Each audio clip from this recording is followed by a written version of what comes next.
Hello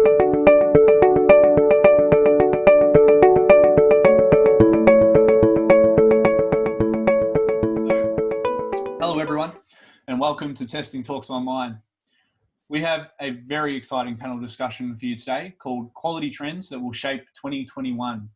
This panel discussion topic was inspired by feedback following our last Testing Talks Online, where some of our attendees submitted some great questions around the impact of artificial intelligence on our industry and the future of automation testing.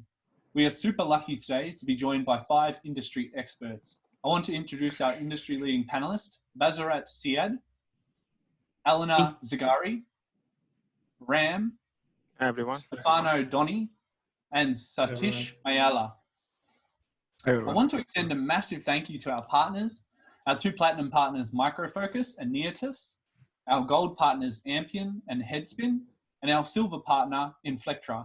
Our partners make this event possible by funding our webinar platform and prizes. So I encourage all our attendees to check out their website and respective offerings. I also want to thank my fellow organisers at Testing Talks, Aswin Gola and Leon Vessel, who are amazing fellow organisers. They help me so much behind the scenes, are incredible friends and testers. The reason we created Testing Talks was to create fun and amazing events with our awesome testing community. Industry-leading testers as speakers, incredible prizes, delicious catering, fun and games. With the current pandemic, this has made running such events tough, but we hope Testing Talks Online can continue to fill the gap and provide some added joy for our community until we can come back together in the future, bigger and better than ever before.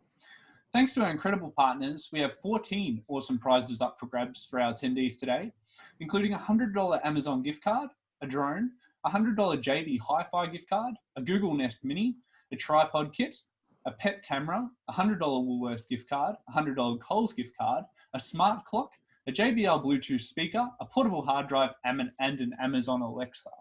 We are also excited to announce our platinum partner Microfocus has a special prize, a drone, up for grabs for our attendees that submit the survey at the following link. I'm going to link that now in the chat feature, and everyone should see this come through. Our gold partner Headspin also has 5 free automation certifications valued at $250 each up for grabs from Headspin University. If you're looking to level up your skills in leading automation frameworks like Appium, then please consider filling in the below survey to go into the draw to win.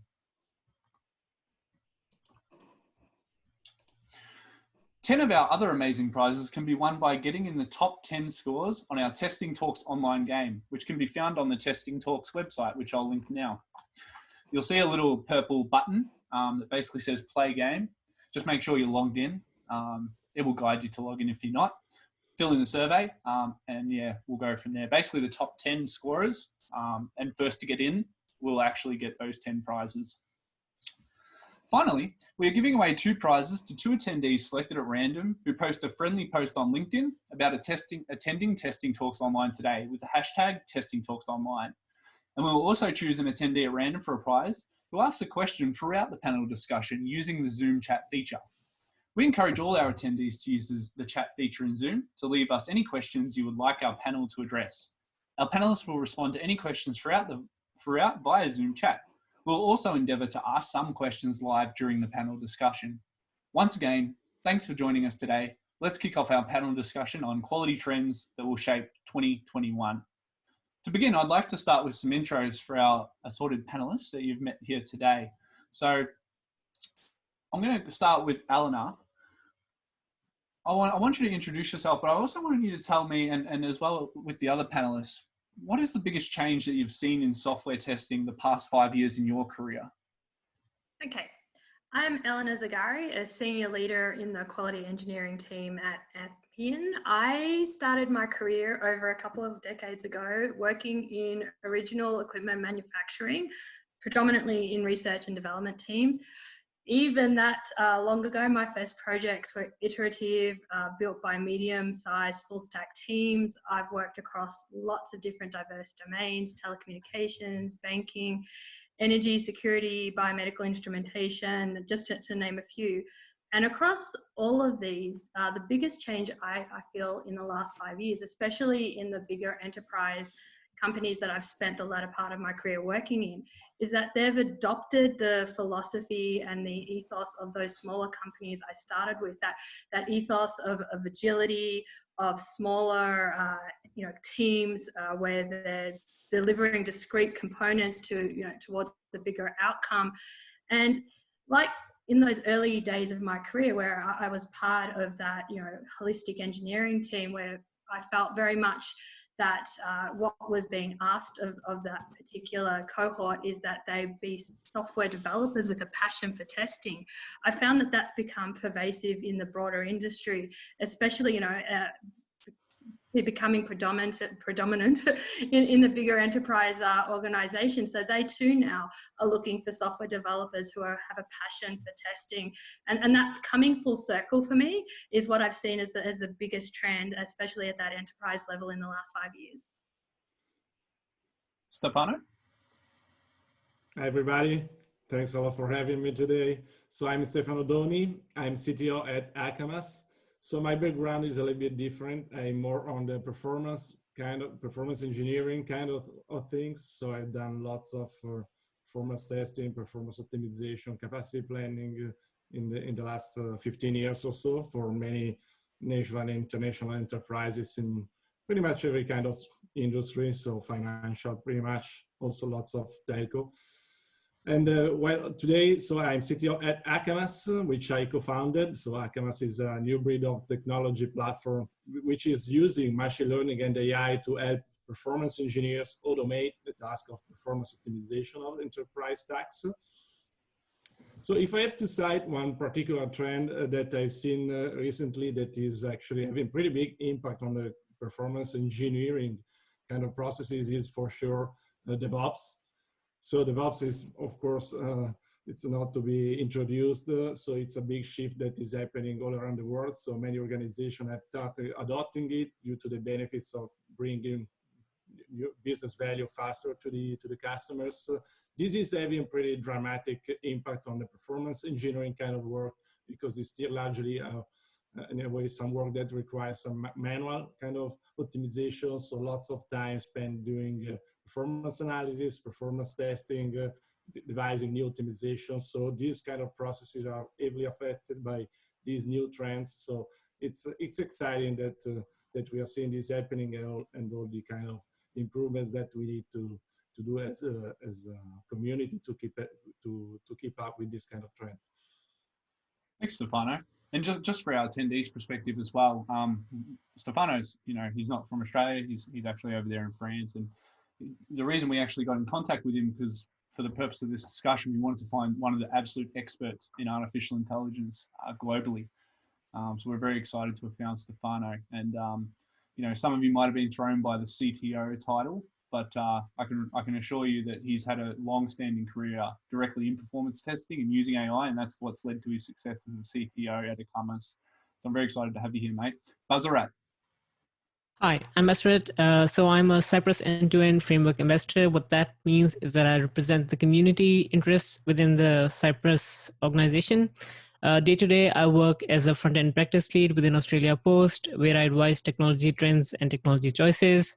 I've also done a lot of other tech things. I have a few books, TypeScript Deep Dive and Beginning Node.js, a number of video courses on Egghead, and now a new course on Udemy as well called TypeScript for Professionals. I also run a YouTube channel, and I've done a number of open source projects and a Microsoft MVP for TypeScript as well. So the biggest change that I've seen in the testing industry, and particularly for in my jobs, is development workflow consolidation. And that's really a trend. The higher up you go in an organization, they want to find as much reuse as possible. For example, I'm using Cypress for my end-to-end tests, as well as for React component testing, as well as for unit tests. Awesome. Thanks, Bazarat. Satish? Hi, everyone. I am Satish Malela, automation architect for more than 14 years, building automation practices and advocating testing practices, best practices. Currently working as head of customer success for ApplyTools in the APAC region. In my role, I work day to day with large enterprise in Australia and New Zealand, delivering their software or practices using ApplyTools AI. Also, what I've seen as a trendsetter in the last 5 years is continuous testing. People are starting more towards continuous testing, and mature companies are looking at shifting left rather than the right. That's one of the trends I've seen. And also the ownership of quality. That's been the most important thing for many companies rather than being only testing owning it. No, everybody should own the testing. These are the things I've been seeing. Thanks, Satish. And Ram? Thank you, Cam. Hi, everyone. Thanks for your time joining in. My name is Ram. I'm a chief technologist at Micro Focus and take care of our DevOps portfolio at Micro Focus and enable our customers to deliver software to their end users with high speed and quality. So just to give you my background, I come from hardcore Java development background. I've been the developer with some big gaming giants like online party poker, if you have played some online games, or with casinos like Bally Systems, which will build software solutions for casinos. And my last role was at Oracle as a public sector architect for the cloud journey. If you ask me the biggest change in testing or as such in IT for the last 5 years, I would say like probably the shift in the whole economy itself in the business. We all live in an application economy now where apps are becoming the major trend for any customers. Like software is becoming a key for business growth, which was not the case earlier. IT was considered as a commodity as well. And the concepts like DevOps, continuous delivery, testing, these are all like not just looked after by test or release managers, but becoming the important topics for CFOs. So that's the biggest change, I would say. Thanks, Ram. We're going to roll into our key themes now, starting with artificial intelligence. For those that aren't quite sure, I guess, what is artificial intelligence, I want to cross to Satish, just for a high-level overview of what is artificial intelligence. question, and AI is again a vast topic, and I'll try to make it very simple for everyone. So it's the intelligence demonstrated by machines, unlike humans, right?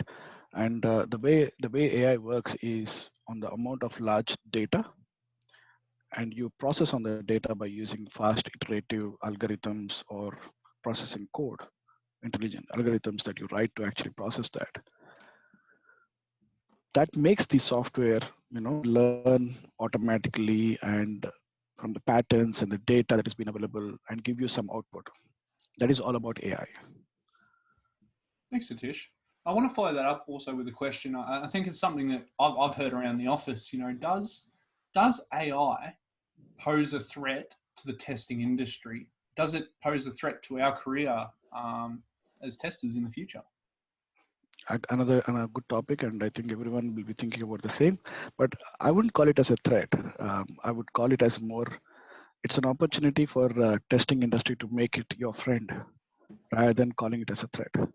So there are quite a few things that we do in day out of our life where as a tester, where they are very complex and we keep doing the same repetitive task day in, day out, and we do repeating that forever. We can use AI to actually help in that complex task. As I just mentioned about the AI is about data processing, making fast processing. So we can use that to make it easy. As a tester, our role, if you take an automation tester or a manual tester, doesn't matter. The end goal is how many defects you find before going to production. Let's take AI help to reduce that complexity of the task or to do the repetitive task, and we find more bugs. We feel more accomplished rather than feeling as more threat. That's Absolutely. my view. And one thing I actually can say that AI can actually replace the task, but not jobs. That's what I believe. That's very true. That's very true. And that's a very good crossover to, I guess, the idea of, how can AI help us improve as testers? And I'm going to go to Bazarat Ali for this one. So AI is actually used by a number of testing tools nowadays. For example, it's used by the Cypress dashboard to run your code optimally in parallel. It's used by Applitools for visual comparison between the different UI screens. And these tools really make our life easier. So artificial intelligence is definitely our friend.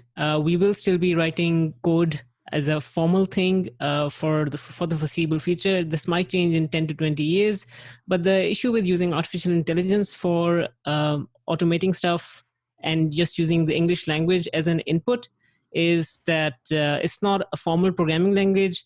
The syntax is ambiguous. It has ambiguous keywords. So saying something like put peanut butter on a sliced bread, you might as well just end up with a peanut butter jar on a bread instead of what you actually wanted, which was the peanut butter spread. So we will be writing code formally, but it'll be run with tools that use artificial intelligence underneath. Thanks, Bazarat. And just for our attendees as well, for a bit of context on Bazarat, he's one of the absolute experts in Australia on Cypress automation framework. Something we'll detail a bit more about in one of our future themes around automation frameworking. But if you have any questions about Cypress automation frameworks, he's definitely the go-to man outside of this forum as well. Hit him up on LinkedIn for sure. I want to cross now to RAM. Something you often hear alongside AI is machine learning. Can you tell us tell our attendees what machine learning is, specifically in the context of testing? Sure. Yeah, I think Satish started with saying like, what is AI, right? He mentioned about the data as well, huge collection of data. Exactly, like spot on. Machine learning is nothing but it's a subset of AI, I would say. Probably rather than giving some definition of machine learning, if I throw some examples, you would definitely relate what is machine learning. And you might have used it many times in our day-to-day lives as well. For example, you open Amazon Prime or Netflix, it shows recommendations of the movies, what you're interested in. It gives you the predictions.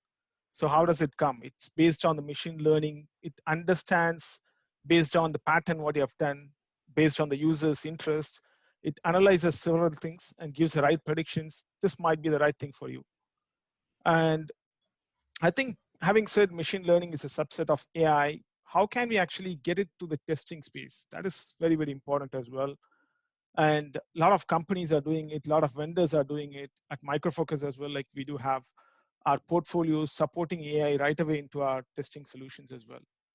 Simple example is, again, if you take any kid, basically you're teaching a kid, you show an apple to a kid and say like, this is an apple. First time the kid may not realize, but you repeatedly keeps doing it.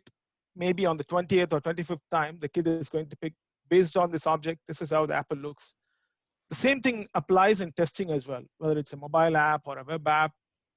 When you do regression testing, AI can be really advantageous, and that's where the machine learning and recognizing the data can go in and pick automatically the objects as well. And absolutely, yeah, machine learning, that's how you can take it into testing space, I believe. Thanks, Ram, and really appreciate that visual example too. That I think that really helps a lot of people just really come to grips with what machine learning is. I guess, what are the benefits then of AI, specifically to performance testing? And I'm going to cross to our expert, Stefano. Sure, I think that their AI will greatly help us because one of the areas where in the AI can really benefit us is on the performance tuning and performance optimization area, which is a critical phase in the performance engineering process. So today, doing performance optimization, performance tuning, it's pretty much largely a manual task. So it takes a lot of time, it takes a lot of expertise. You cannot really actually guarantee beforehand what would be the result that you will be able to achieve because it's so unpredictable, it's so manual. So I see here AI can really help teams actually basically in three ways. On one side, it can help achieve higher performance from their stacks, from their applications. One of the areas in particular where this can greatly help in the optimization of the configurations. So today you have really literally hundreds of parameters in the IT stacks, and pretty much every team is doing manual tuning across the stacks to extract more performance out of it. But it's a really hard task, and it's manual. So improving the performance of the digital services is for sure one of the biggest benefits. The other side of that is, of course, on the cost optimization, because if you are able to, in a way, improve the performance, you often can run the same application with the same level of quality with a much smaller infrastructure footprint, which directly translates into lower cloud cost, for example. So the cost piece is very interesting, especially on the move to the cloud, being able to run the same application with the lower infrastructure. And the third one is actually the time that is required to do performance optimization, especially as I was saying at the beginning, in the new kind of DevOps world. So we are moving away from lots of manual optimization, manual tasks in a more automated kind of work. So this performance optimization and performance engineering in general is still a largely manual process that is not very much considered across the board in the DevOps. So that is where also AI can help us into automating more part of the software delivery and cycle. Thanks, Stefano. I want to cross to Eleanor for our next question. I guess, you know, you're a much loved and renowned QA manager within the Melbourne community. I think a lot of people know your name and know of your great work. And you've been across a lot of teams and a lot of companies. I mean, have you, I guess, seen AI actually done in the workplace? Is it a thing?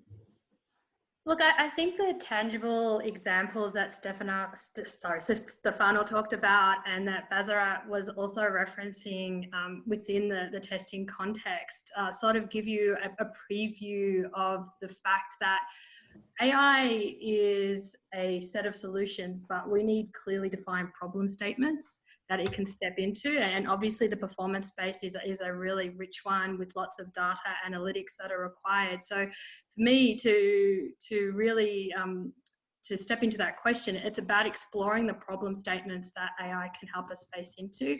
I think at the moment we're on the precipice of that. So if we're looking at how can we use AI to help us make our object recognition more reliable, reduce the maintenance overhead on our frameworks, etc. How can we do smart self-healing object recognition? How can we look at leveraging machine learning to think about how do you traverse all the unique paths through an application? So those are the sorts of problem statements that are starting to come out and starting to emerge. Other things around how do we leverage, maybe some cool data science algorithms, data clustering, whatever it may be, to look at your defect population, your production incident population, and come up with better risk assessment protocols. It's in short, Cameron, it's starting to happen. I think we're on the precipice of finding all of the ways AI can help us. And as the guys have said, that they're embedded now in some of the commercial tools, and there's a lot of open source libraries that are starting to emerge. Ask me this question in a few years, and I think I'll give you a whole swag of real life examples, but I earnestly think we're on the precipice of AI becoming pervasive within our industry. We're just at the tipping point though. Thanks, Elena. I guess the next one, this is something I remember reading an article about this. It was about 3 or 4 years ago. I was just kind of browsing a few of the different testing websites, and it said something along the lines of, do you love writing automation tests? Well, the future, you won't have to. You're going to basically be able to run this AI software, integrated software, that will just look at a website and come up with all these sort of happy path scenarios, these outlier scenarios, and do all the work for you. I guess, is that where AI is going to take us? Is it going to take us there in the next few years? Satish? Point. I think I'll start saying that, yes, it will definitely help us in actually writing automated tests. So I'll give some examples. Like in automation testing is all about ensuring that UI, APIs, and etc. are consistently working, and you're able to find the elements on the UI to actually interact, right? Now, there are UIs are changing drastically day in, day out, and they're very complex UI for us to identify the elements. If the testers spend half of the time in actually finding the elements, there's no way they get the productivity out of it. That's where the AI can actually add a value in. So it can help you write your test faster. Now, not writing test faster, it can also help you in maintaining your test. Now the UI is changing every day. You have to go back and fix your test. Rather use AI techniques to actually make it better. Now, the other thing is, even after building so much of automation, I think everyone will relate to is there's a lot of false positives, not reliable results. You go back and rerun the test 100 times to ensure get the results. That's where most of the people spending time. You can use AI to analyze your results as well also to reduce these false positives, right? Those are the things, and analyzing your automation reports to make it better. Obviously, I can see AI is going to help you in writing automated tests faster. With the ever-changing UI, AI, Also, one more thing. Now the testers have to test lots of devices and browser combination before they release everything to the market. It is exponentially increasing for them to the combinations of they have to test. One person can't able to manage everything, one or two people. So it's better they use AI capabilities to reduce this dependency and give better output. And I believe that AI can help that. Thanks, Satish. I want to cross for a different perspective. I want to go over to our Cypress ambassador, a man who truly loves open source and developing frameworks from scratch. Same question, mate. Will AI replace us as automation frameworks engineers?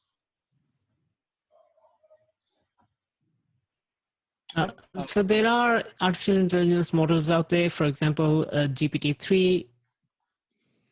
Sorry about that. So there are artificial intelligence models out there, for example, GPT-3, that can write SQL queries based on the English query that you presented.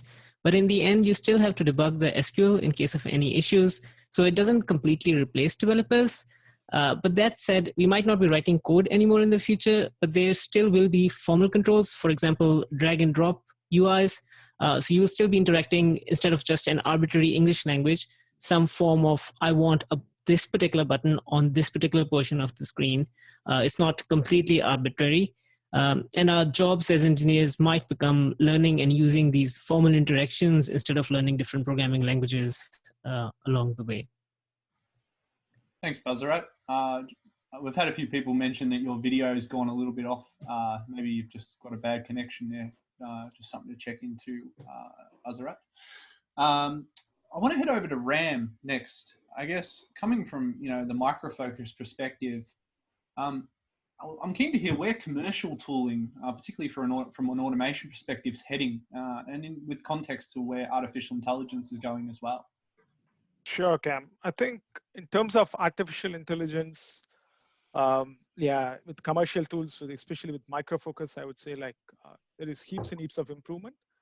The concept of shift left is all about starting the testing as early as possible, right? Finding those defects as much as early as possible so that you have heaps and heaps of time for delivery. How do we do that with shift left? So you need to actually start doing those test cases sometimes even before the application is being developed. You can't really wait for the application to be developed and the testers then start analyzing and working on it. That's where we are heading towards with AI. How do you actually basically enable the testers and automation testers to start writing the scripts just with some images? And with AI, you can possibly go and do the image recognition, recognize what are the objects based on an image. And that's where we help testers to basically write those scripts even before the application is developed. And when the application is developed, it can be automatically cross-checked and compared against a live application. And you can raise defects as well. That is one space.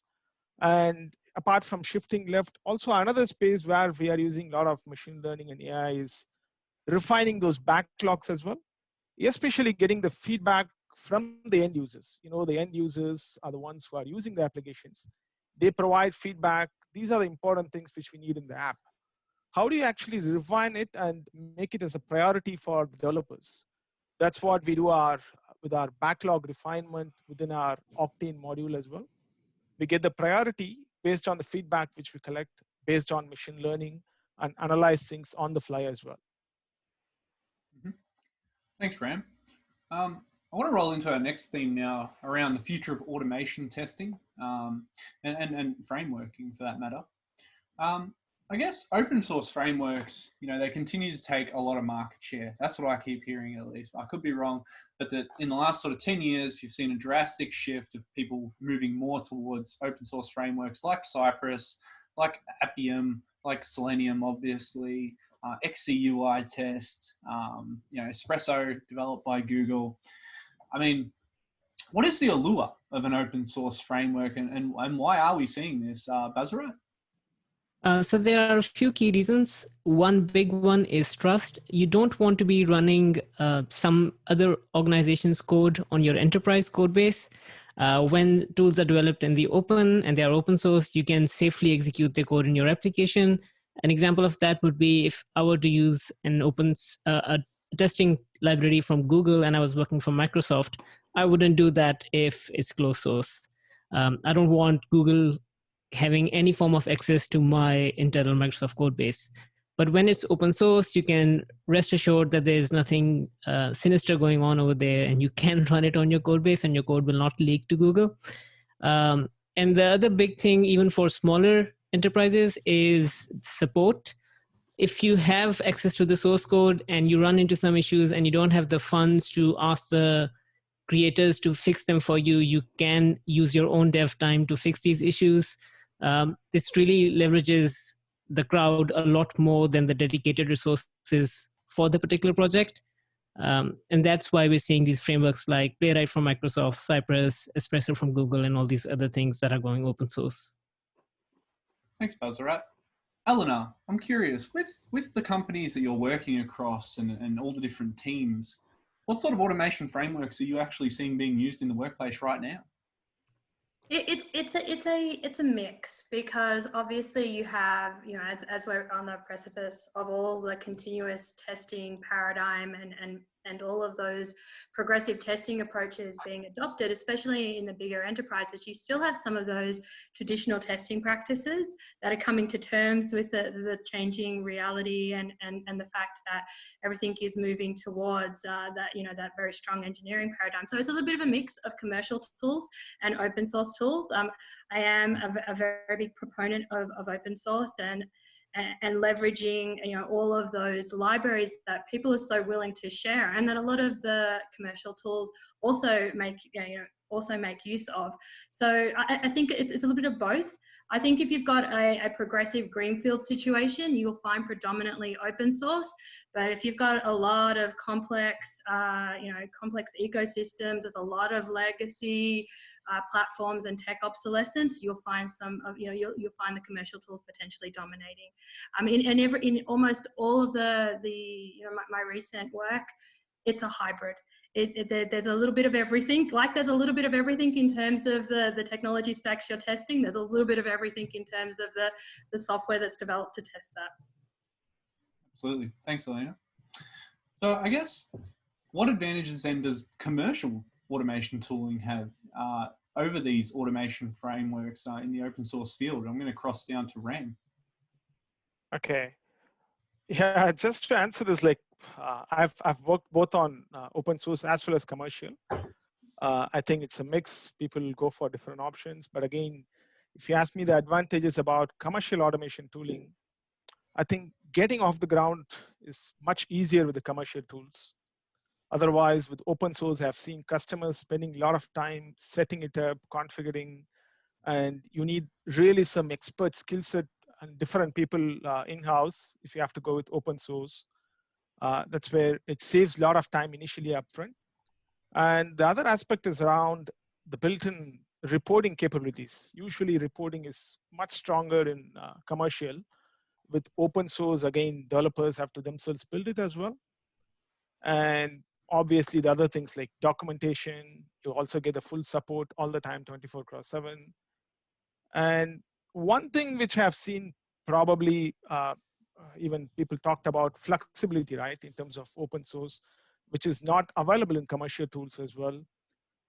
I think these days that is being sorted out as well, because most of the commercial vendors are making sure that they are able to actually integrate all their offerings into the complete open source as well. If you take any solution, it needs to be well integrated with anything in the DevOps space. Those are probably the highlights, I would say, in terms of advantages on commercial automation. Thanks, Ram. And on the same token, I want to cross to Stefano as well. You know, when I talk to a lot of friends now about performance, they always talk about open source frameworks like JMeter. You know, yeah, fair to say JMeter has taken the industry by storm. But what advantages then does commercial performance testing frameworks have over open source frameworks that perhaps some of my friends just aren't aware of? Yeah, sure. So that's a great question. So actually, we see also a lot of JMeter being used across pretty much across the enterprise, especially. So actually, I pretty much agree with what Ram was saying. So it's it all comes down to actually a matter of time and the skills that are required. So on one side, with commercial tools on the performance testing space, it's usually much easier to actually develop new scripts and also maintaining them over time as the application evolves, due to lots of capabilities that are built in and are much more mature with respect to the open source offerings. That's for sure one of the biggest things.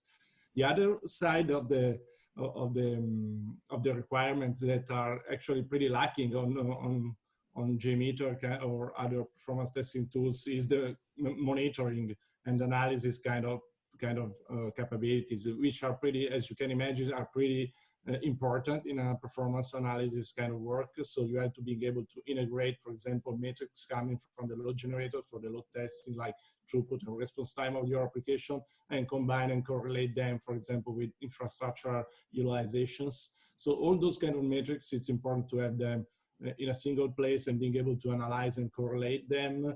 So there are actually new tools also on open source tools that are great, like Prometheus, for example, as a monitoring tool that actually was inspired by Google internal monitoring systems, and Grafana as a kind of UI that helps you do that. But in a way, you have to have the skills to do this. So we see that sometimes customers prefer to use enterprise tools because pretty much you get the whole package already integrated, so it's easier to start with. It's easier with the maintenance, and less skills are required to actually complete the performance testing process. Thanks, Pano.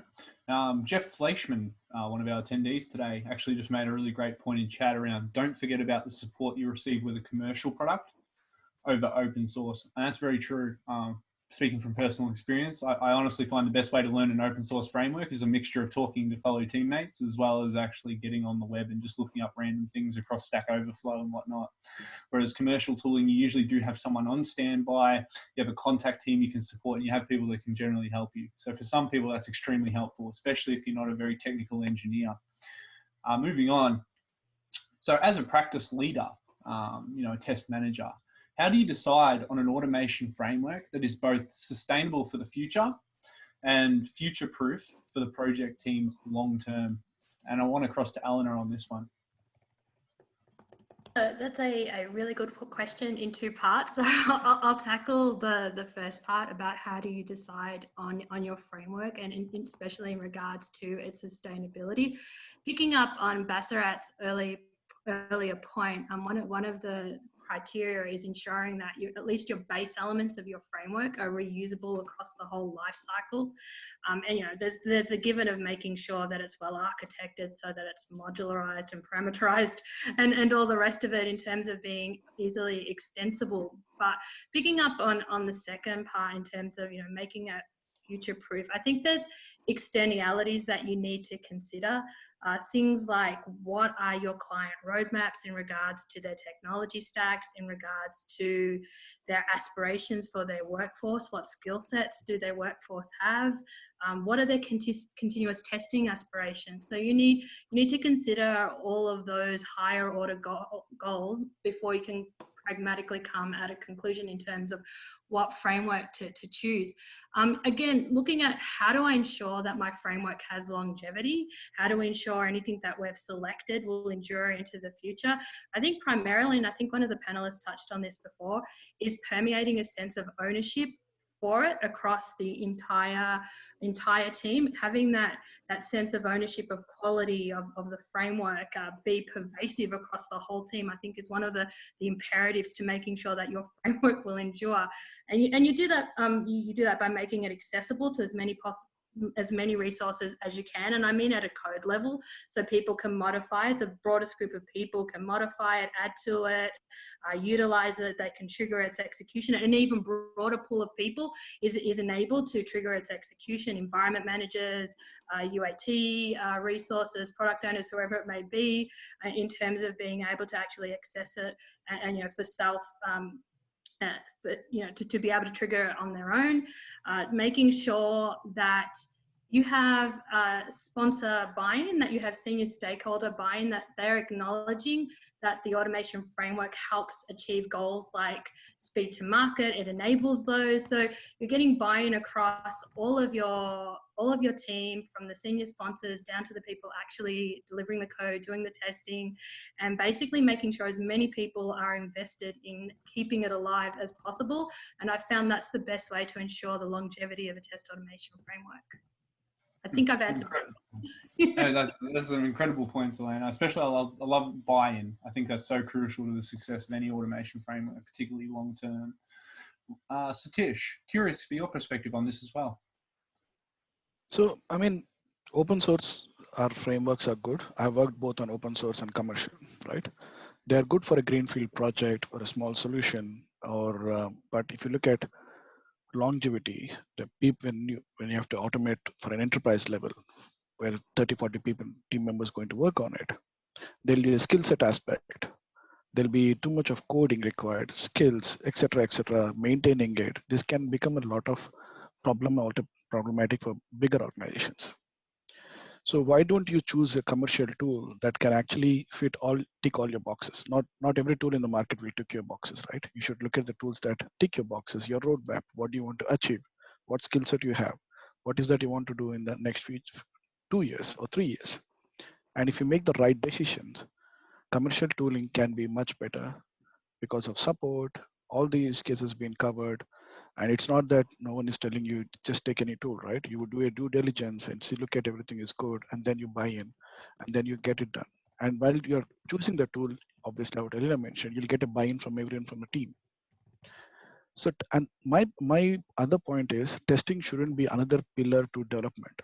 Development is already a pillar for you to release products to customers. You can't build a testing practice or a bottleneck by actually at the same time. So you need to make as testing as easy for everyone, for developers, for testers to do it so that you can release faster. Whether the commercial tool or open source, whatever ticks your bucket, you should go for it. Thanks, Satish.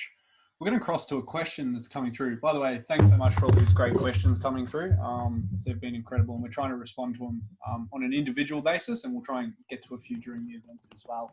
So this is a great question from JT. With performance scripting taken care of by tools like Load Ninja, execution taken care by Jenkins pipeline, only work left for performance engineers was experience and analysis. And if a commerce does this optimization and also to be automated, where do you see the role of the performance engineer in the next 1 or 2 years? Stefano. Sure. That's a great question. Thanks. So actually, what you have talked about mostly relates to creation of the scripts and automated execution. What is for sure left is the key value that we can deliver as humans, which is the analysis and then the optimization that we can do. So actually, what performance engineers do today is actually being able to analyze all the outcomes that tools like Akamas can provide. So to answer your questions, actually, Akamas can automate, can integrate into pipelines. This is one of the topics that we will be talking in a couple of minutes, actually, and can optimize the stacks even in those kind of contexts. So what those tools can really bring to the table is the ability to assess the performance, do performance analysis, and the next phase, which is performance optimization, which is one of the core activities that the core outcomes that we can deliver in the performance engineering process. Thanks, Stefano. You know, drawing on personal experience as I lead into this next point, I remember I got really excited because our team, probably myself, a couple of the testers and a couple of the engineers got together and we decided we'd create a visual automation suite. We used Protractor, we used a few open source frameworks that were available just on NPM. We basically put together a framework that, we could assert against the headers, the footers, the menu items, and actually assert on the image itself against basically a template of that image to make sure it matched exactly. And that was a lot of work. I mean, We spent weeks on it. There was a lot of iterating on it. There was a lot of issues, as you can imagine, that we found along the way, depending on browser, that pixels would be 1 centimeter extra to the left or the right. We had to build in dependency for that. So for the next sort of point, Applitools Eyes, is a great example for me of a commercial tool that definitely helps testers get up and running fast, doing screenshot assertions. We did a proof of concept of it at Tabcorp, and I'll admit, it was quick. You could basically get it up and running, put a template in, and you could assert against the header looking the same as the header in your template using Applitools Eyes. Is there an argument, I guess, that a key benefit of commercial tooling, or more to that, is there an argument that this is a key benefit of commercial tooling over open source, specifically getting up and running fast? And I know we touched on it earlier, but I really wanted some context with regards to Applitools Eyes from Satish. Point, and certainly yes.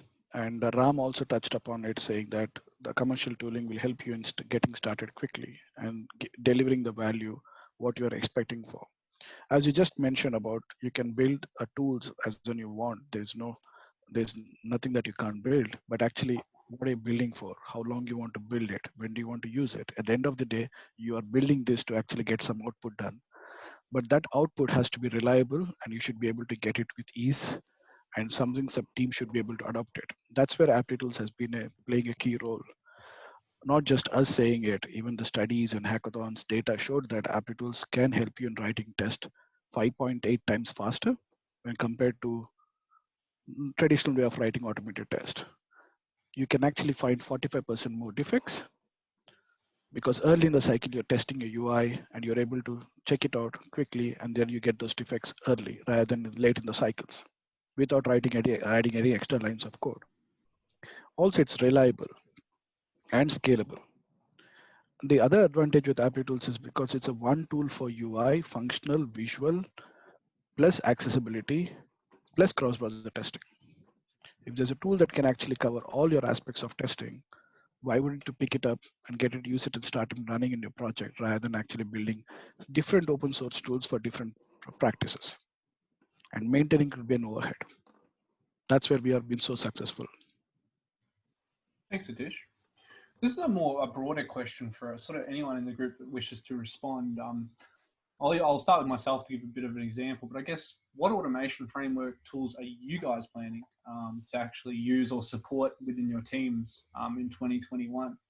At Tabcorp, we were very passionate, and even at some of our past events, we've displayed our Coleman automation framework, which is, put simply, a Cucumber protractor TypeScript framework that can basically be NPM installed into any JavaScript client application. It's one single framework that we develop and build as a team, and then we can actually have our customized Cucumber on top of that on a per project basis, which means that across 12 projects, you can have one automation framework. We really love this approach, and it's been very successful for us, so we'll probably continue that. But a great example of some work that's happening in the iOS and Android space is, fortunately, we've had good investment in our products across iOS and Android, and we've moved from wrapper applications to native applications. So when we first started these applications, it made sense to use an automation framework called Calabash, which is particularly friendly for a wrapper application. This no longer really makes sense now for our native applications. One, because Calabash is pretty much legacy now. It's got very low support by the community, and even just running it on the latest version of Ruby is a massive pain in the butt.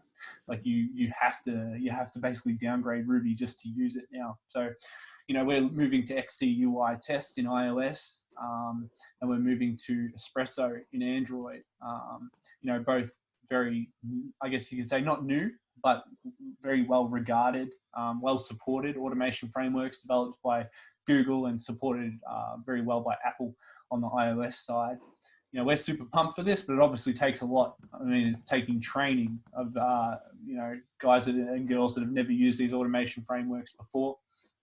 And all the other challenges that go along with implementing a new framework together. But we're super excited about it, and that's probably one of our biggest things on the agenda the next few months. I'm curious to hear Bazarat, where are you guys at Australia Post? So at Australia Post, we're mostly using Cypress right now. But in my personal time, I'm actually using Playwright. I recently did a video course on it as well. So Playwright is like Puppeteer. So Puppeteer is a Node.js library that can be used to automate Chrome. Some of the developers from Puppeteer working at Google moved to Microsoft, and they created this thing called Playwright, which takes the same familiar API but consolidates it for all the browsers. So you can use the same API to control Chrome, Safari, Firefox. And what this means is that it gives you more low-level control of the browser as compared to something like Cypress. And a use case for something like this is if you want to do performance testing of some library code, you can use Playwright for that. If you're using application testing, you'd still use something high-level that introduces more flake resistance, something like Cypress and Applitools. But if you're doing performance testing, then these low-level libraries like Playwright make sense for me. That's what I'm excited about. Thanks, Basra. Alana?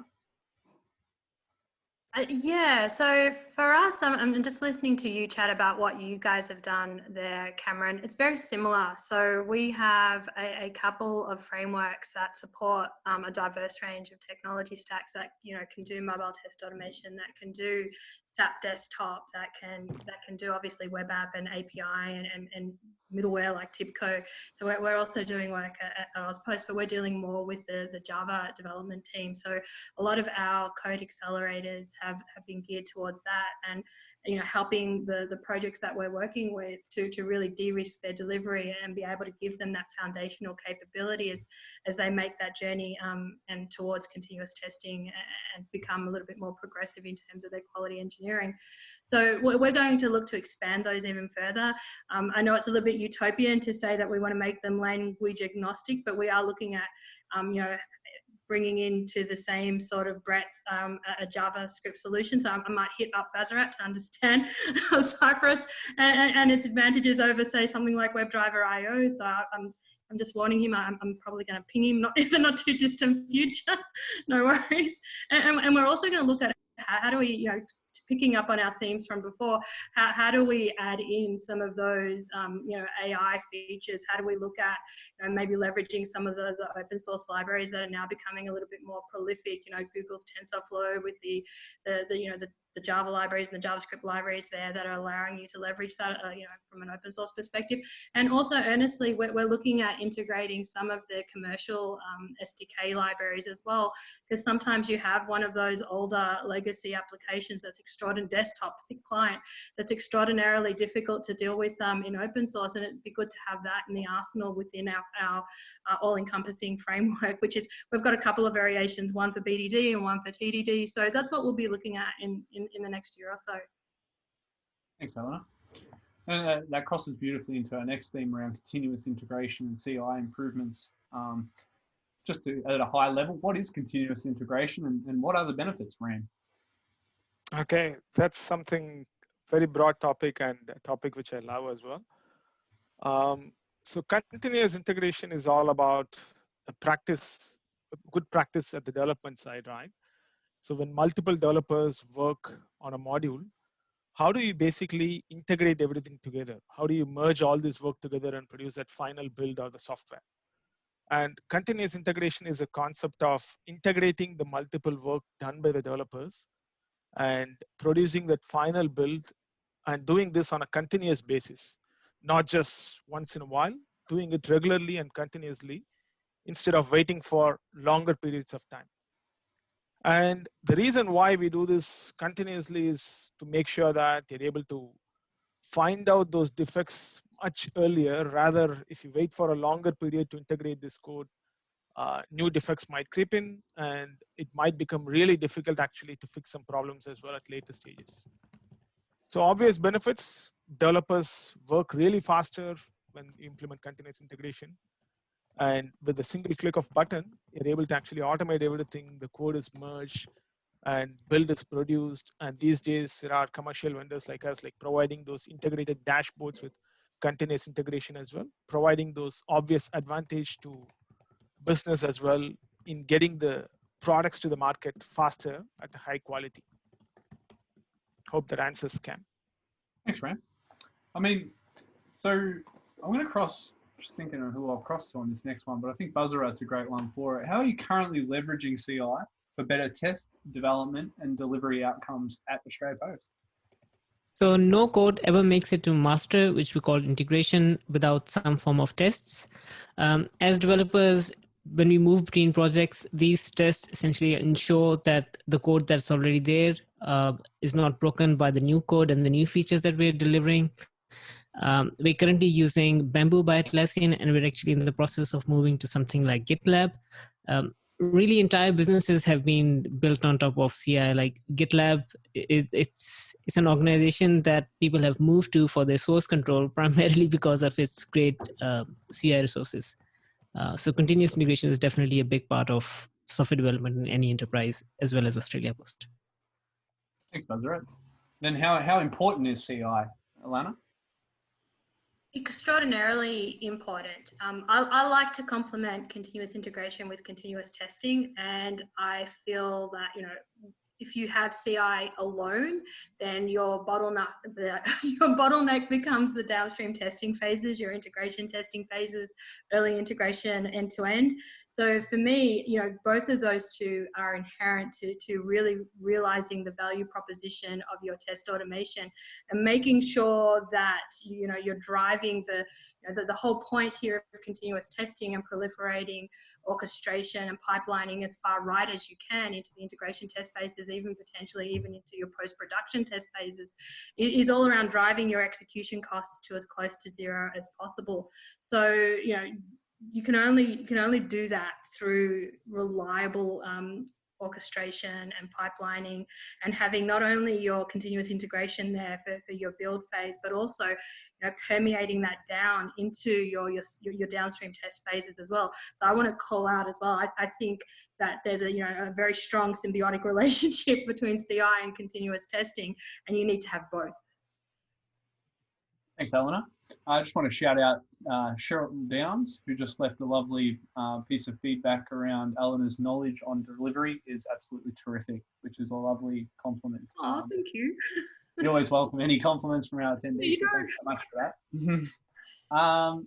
So, I guess, actually, before I move on, I want to cross to Satish. What's your perspective on this, mate? It's very, very important these days, especially when everyone is following agile methodology. In agile methodology, you want your customer to be satisfied, customer getting frequent releases, and they should be happy, right? You can achieve this only when you have the CI, where your developers are developing and you're testing at the same time in small chunks. Faster feedback, quicker releases, easy to maintain. Everything is easy. The features are easy. You can actually use different features like to toggle on, toggle off, and test certain scenarios also, with the CI being there to try it out for your customers also. And every organization is trying to release as quickly as possible, like 50 builds, 100 builds. There are numbers being floated around every company trying to do that. Without being continuous integration and, like Alina point, continuous testing, we can't achieve it. At the end of the day, employee satisfaction also will be really good, and the kind of accomplishment that have something delivered in a week to a customer and happy customers is something that every organization wants. That can happen only with CI and CI's continuous testing. Thanks, Satish. A great answer. What I will move on to, I want to hit up Stefano again for that performance perspective. Is the future of performance testing and having performance testing embedded in your continuous integration pipelines? Yeah, that's a great question. So definitely yes for me the answer. So basically, this is coming back also to an earlier question about the future of performance engineers and the kind of skills that that are required. So actually, this is one of the biggest area of focus that I see happening right now and also in the future. So that's the whole continuous testing new paradigm is also being applicable to the performance testing space. So more and more performance testing is being integrated into the pipelines, because this was not there in the beginning of the whole DevOps movement. So it all started with functional testing, then we added security, and the next step for sure is including performance, because that's a key if you are in a way expecting quality from the releases that you are pushing to production. So performance is of course one of the biggest besides functional kind of characteristics that we want from applications. So this ties also to the future skills that we require. So we need to be able to actually automate lots of activities that are still manual today. So the fact that you include performance testing into the CI, for example, it means that you need to be able to analyze the results of a performance test automatically. So you won't have a human looking at the performance testing results and the time series of your database resource usage or response time. You need to be able to define criteria so that your pipeline can also consider the matching performance SLAs and in order to understand if a new build can be released to production, for example. So this is for sure a big trend that I see that requires also different new skills also for the performance engineers. Thanks, Stefano. You know, at Tabcorp over the last sort of 3 or 4 years, one of our biggest initiatives has been around developing realistic mock servers to basically replicate our environment so we can run stable automation in CI. I want to cross to Bazarat. You know, testing on an environment versus mock servers. What's the way to go in CI? So it depends upon the environment. So on the local dev machines, what we do at Australia Post is we have mocks because the backend is going to be scheduled at a different time than the front end, and you really want to be able to continuously iterate on the UI without having to wait for the backend. So the dev machines have their own mock servers. Another advantage for that is that this mock environment is not shared between the different machines. So if one developer is working on a features, it doesn't scramble the backend of some other dev. And then as it goes through the progression towards production, it will move to test environments. And for our test environments at Australia Post, it's managed by the QAs, which means that they get to control how they deploy the UI as well as the backend into the test environment so that they can schedule the testing of the complete feature as a cohesive unit.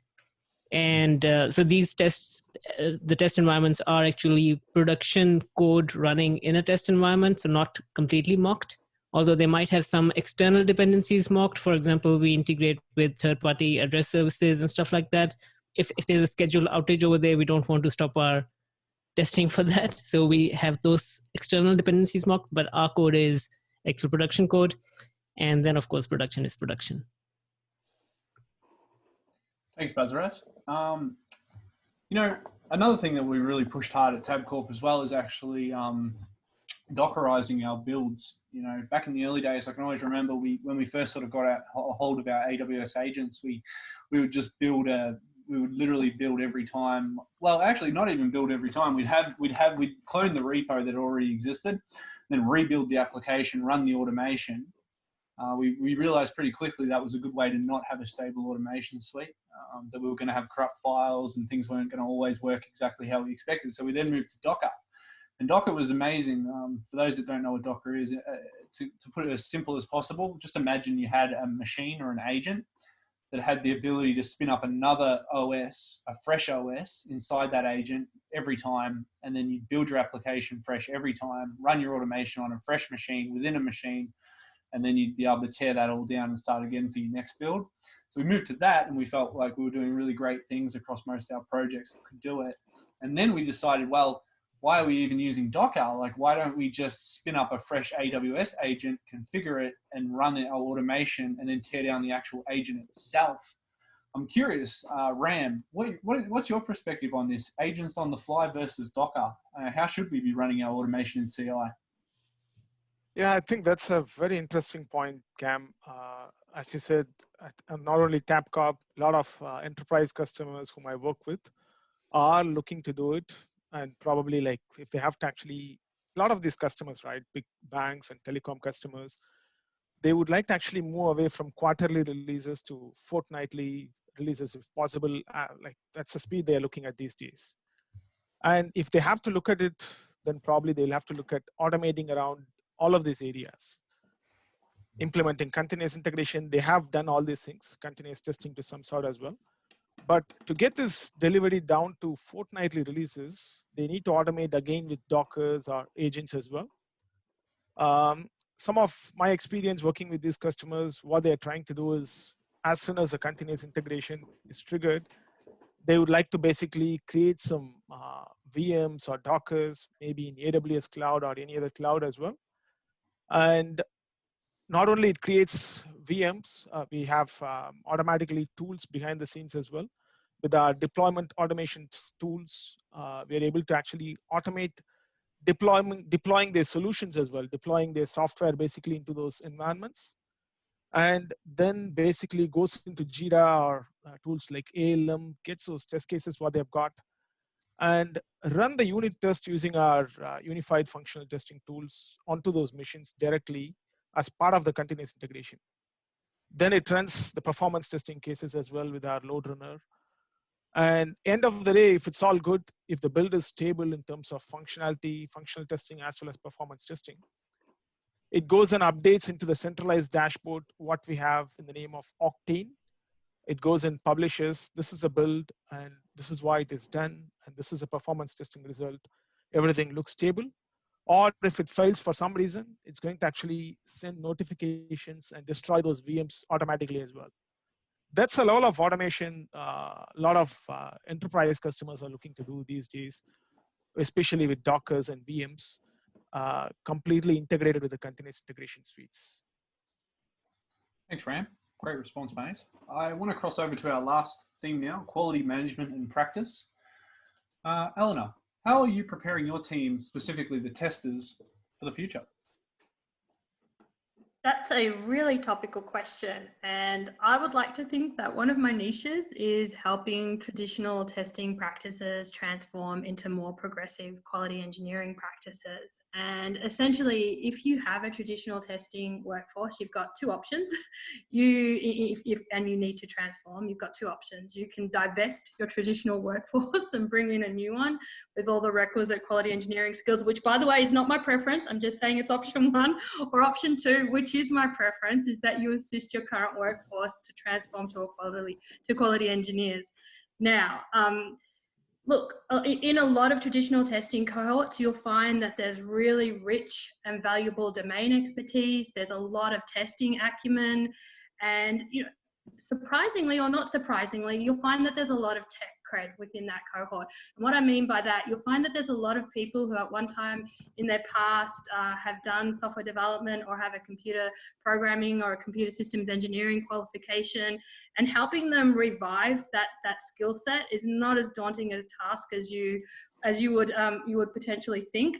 And also, a lot of the times, these people are very keen. They understand if they want to continue in the industry, that there's an imperative on them to upskill, and they're just seeking that collaboration and enablement to do so. So they're enthusiastic. What I found, we've done this.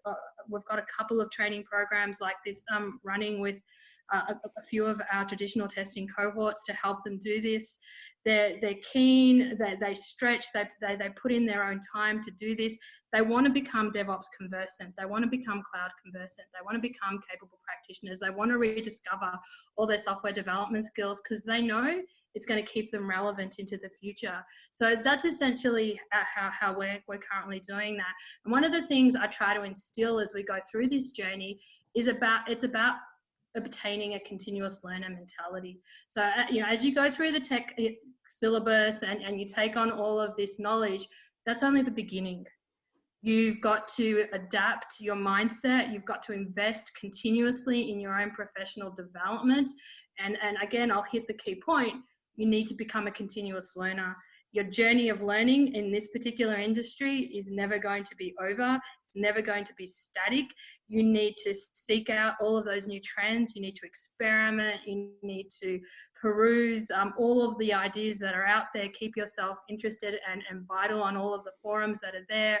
And again, I'm going to say it, you have to invest time. You have to invest your own time into making sure that you're relevant in that way and that you keep up your professional development. So that's essentially how we're hitting home in terms of helping our cohorts become relevant and continue to maintain their relevance in the industry. Thanks, Eleanor. I want to cross to a head of engineering perspective on this one. Bazarat, where do you see the tester role going in the next few years, mate? It's definitely moving to a practice leadership role, which is something that you yourself have as well, Cameron.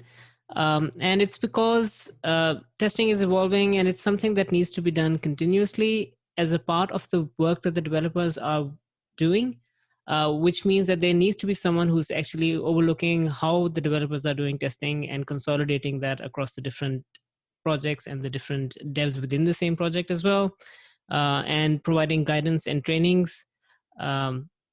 And that's something that's happening at Australia Post as well. We've had a few practice managers in the past, and we are actually in the process of swapping some of the QA engineers that are purely focused on the user testing of the different cards to be more of a practice lead, so that the developers do the testing themselves and they manage that the testing is actually present as these features are delivered.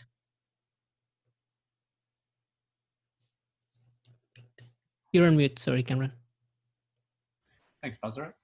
Stefano, on your end as well, mate, you touched on it earlier, but what is the role of the performance engineer of the future?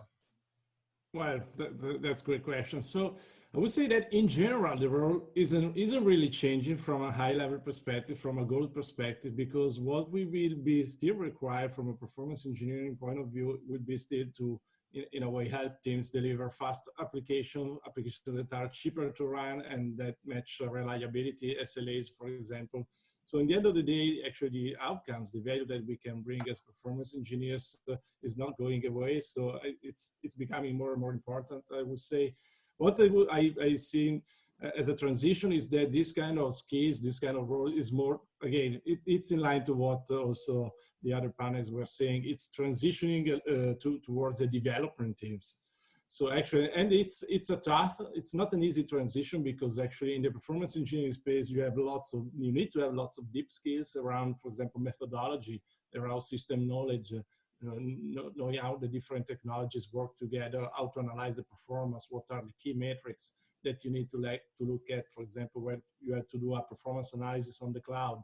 Those are actually skills that takes a year to build, so it's not something easy for a traditional developer kind of skills to master this kind of practices. But for sure, with the whole DevOps trend and the fact that also from the organizational point of view, teams are more organized towards product teams, where everything is inside developers. You get product managers, you get UX designer, you will also get this kind of capabilities needed in a product team. And it's shifting more towards the developers, I would say. Thanks, Stefano.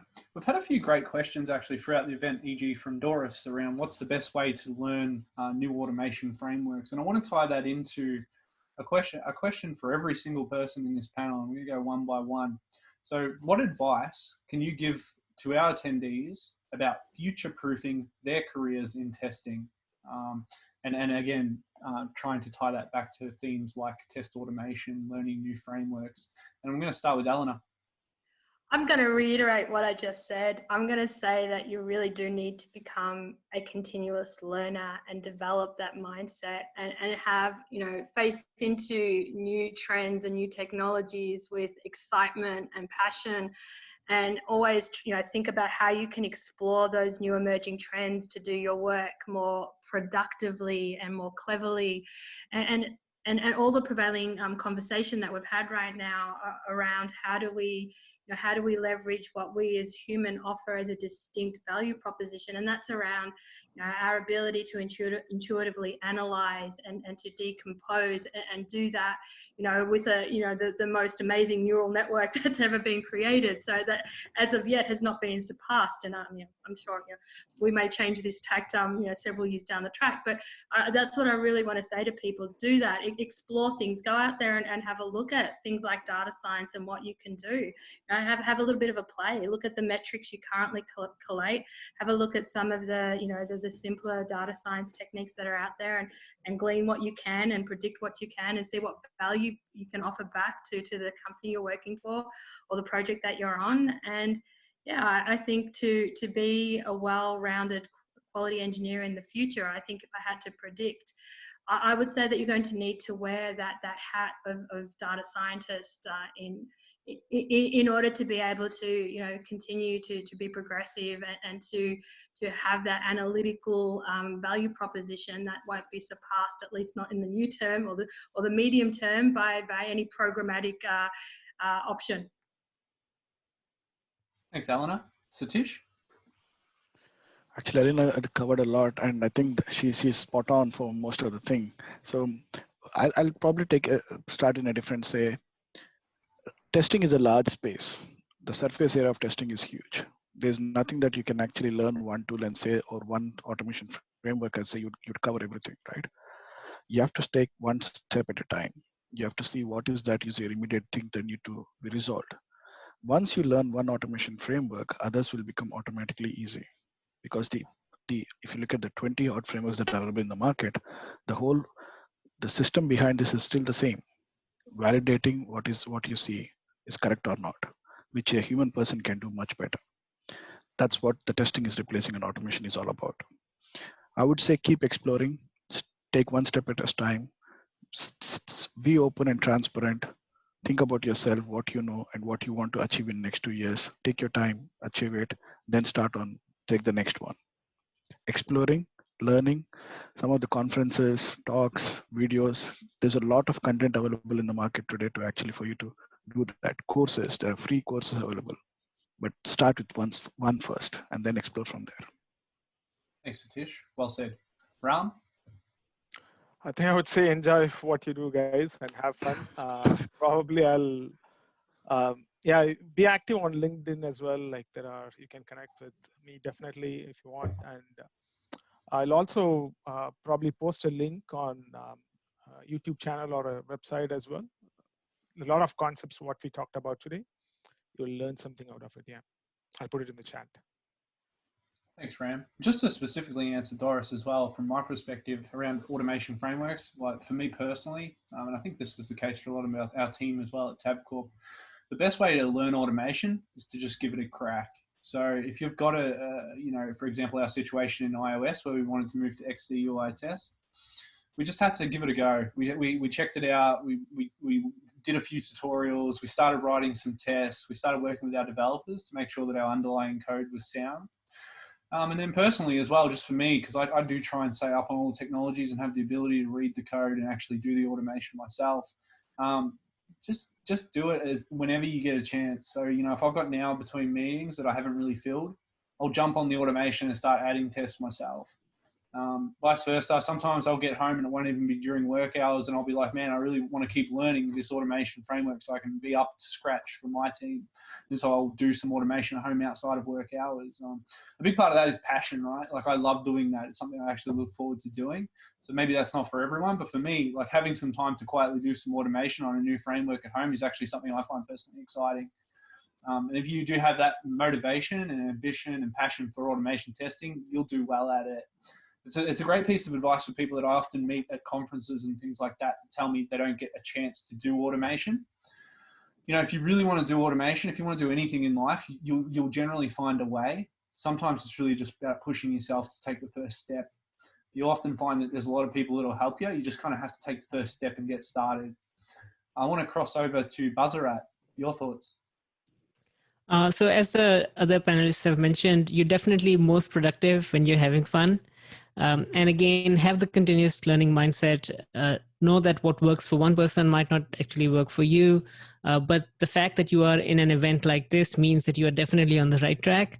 Some of the resources that are at your disposal are actually at no cost. For example, there are a number of developer YouTube channels. If you just search for any technology on YouTube, you'll actually find pretty good quality content for free. Then there are blog posts, and you can actually go to medium.com or dev.to and search for the technology of your choice, and you'll find a number of articles if you're more of a reading kind of a person. And then there are actually even lots of open source books as well. So if you go to GitHub and search for your testing framework, that if you'll either find an awesome list of all the developer resources for that particular technology, or if that technology is actually hosted on GitHub, you'll find additional links within that technology README to additional resources that can help you learn that. And then in terms of the other portion of this question, which is future-proofing your career, After you've developed this continuous learning mindset, start contributing back to the community. For example, go to meetups, start speaking at conferences, and that's pretty awesome. Once you get a recognized name, it becomes very easy to learn stuff as well, because people will actually reach out to you to teach you the stuff that is actually going to trend. As an example, I didn't plan to become a Cypress ambassador. Someone just came up to me and taught me Cypress. The same thing happened with Playwright as well. The developers at Microsoft saw my work on TypeScript and they were like, can you please do a course on this? It'll help the TypeScript community appreciate this library that we're building more. So yeah, contributing to the community will actually help you learn in the future as well. Thanks, Bezrat. Stefano, your final thoughts. Yeah, all great advices, I would say. So one other thing that I may add is take your time and invest your time in learning the foundations. This is especially true for performance engineering, because it's a little bit different if you read from functional testing, because in performance, actually, there are some foundation, there are methodologies that you need to be able to master in order to analyze the performance of pretty much any kind of system. So one of the challenges that I see, for example, your organization is moving to the cloud, it's moving to containers. How do I analyze the performance of these new technologies? The thing is that if you invest your time in learning the foundations, you will be able actually to pretty much analyze the performance and be able to do performance engineering work on pretty much any technologies. So there are great books out there. I can put some suggestions on the chat, because if you are able to learn and master the foundation, then you are able to pretty much apply it to every kind of technology that you are facing. Thanks, Stefano. All right, everyone. With 5 minutes to go, we're going to do a bit of a conclusion and we're going to draw the prizes. If you saw me looking left and right a little bit in the last few minutes, it was me going through all the survey results. Everyone's done really incredible. We've had about 90 people submit that survey, which is amazing. So,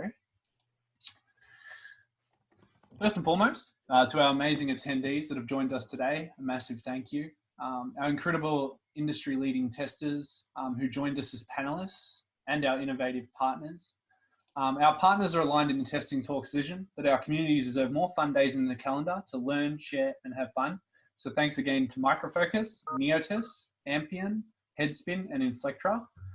Many of you might have heard of our partners. Microfocus help their clients run and transform their business. They are driven by customer-centric innovation and provide clients the necessary tools to build, operate, and secure and analyze their enterprise.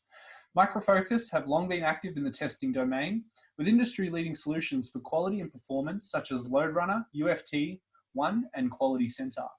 Neotis develops a software testing tool designed to improve the quality and performance of information systems.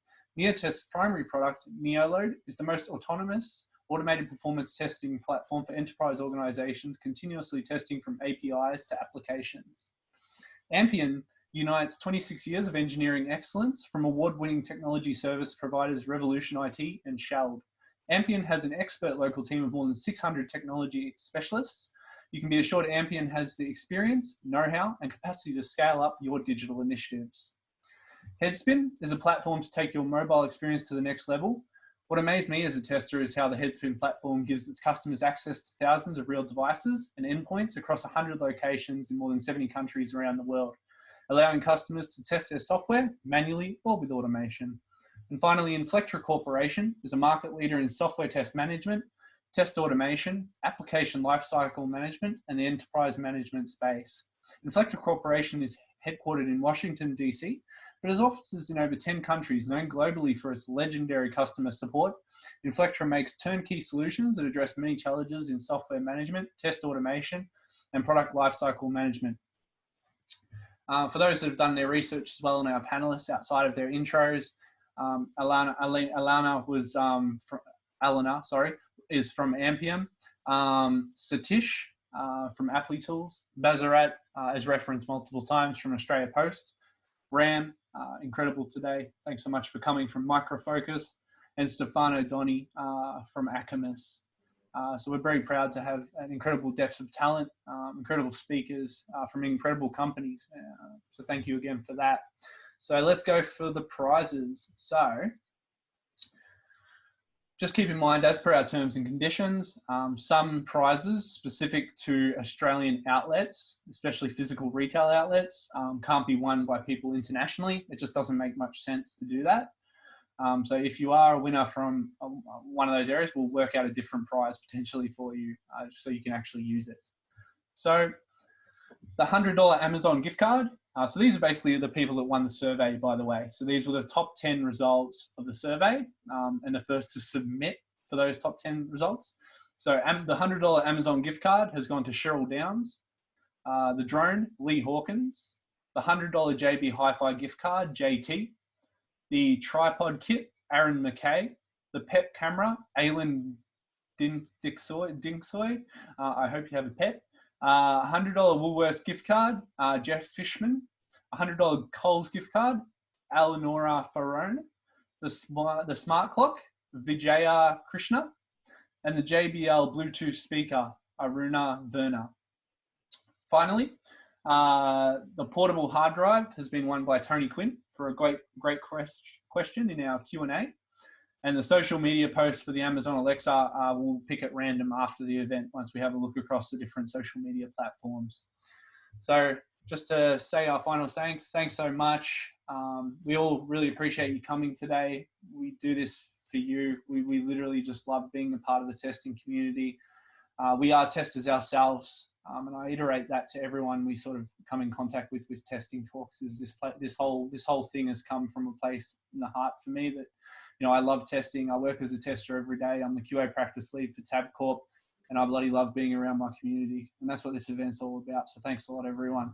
Take care, and we'll see you at our next event. It will definitely be in the new year. Maybe we'll get a conference underway later in the year, but it'll depend on how we're going and tracking with COVID, as you can imagine. In the meantime, we'll continue to run these online events and get us all together. Thanks again, everyone. Thank you. Thanks for